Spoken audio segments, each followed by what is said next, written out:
Hi, my name is Kennedy Ongaga. I am an assistant professor in the Department of Educational Leadership here at UNCW. Prior to coming here, I was at Michigan State University. That's where I did my graduate studies. But originally, I come from Kenya. And before I came to the United States, I was a classroom teacher, teaching English and literature, high school. And then after about 6 years, I became the assistant principal of the school. And I held that position for about 3 years before I came to the United States. But I learned a lot. Also being as a classroom teacher and principal, I think in most cases we learn in the field what leadership is, and we come to remember later, this is what I was taught in class, this is what I saw as a leader, that you have to really put it together and say, this is this kind of leadership, this kind of leadership.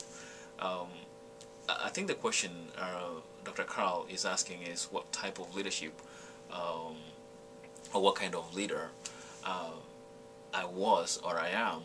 I really don't have a particular type of leadership that I can say, oh, this is who I am. It all draws from either behavioral theories or contingence theories or trait theories. When you talk about behavioral theories, you know, what are you, a good leader or not a good leader? Trait theories, what kind of traits really make a good leader? Or contingence theories, those environments that influence the kind of leadership you should be able to exercise.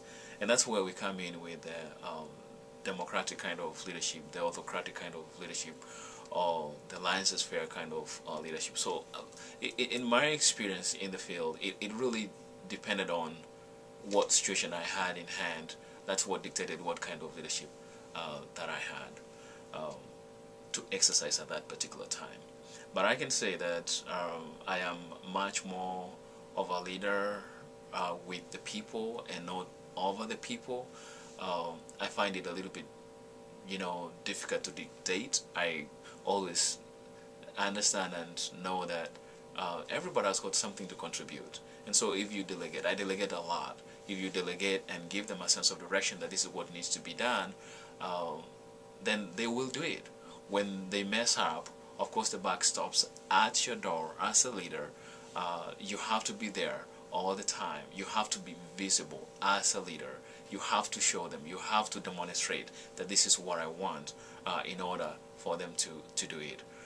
Most of my students, or some of my students, were actually, we had a large student leadership body, the prefectorial body, and all these kids learned by seeing, by hearing, you know, by seeing how you model what you say, and whether you value them, whether you value what they do, whether you are there when they need you. That's all that it takes to be a leader. There are those particular moments when you have to be autocratic, kind of, you have to give direction that I want this to be done in this way, that way. It all depends on what time, what type, what the circumstances is demanding that or is requiring that. But as I said, it is much more different types of leadership that you bring in a little by little, and then you define your own self as a leader, apparently.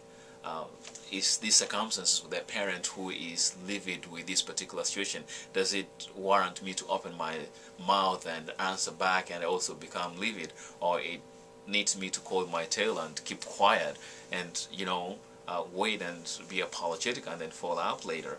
Or this is a situation that I need to tell the parent this is how it's supposed to be done. So yeah, we have different types of leadership, and I'm very sure you'll be glad that you know all of them than just one thing as the gold standard.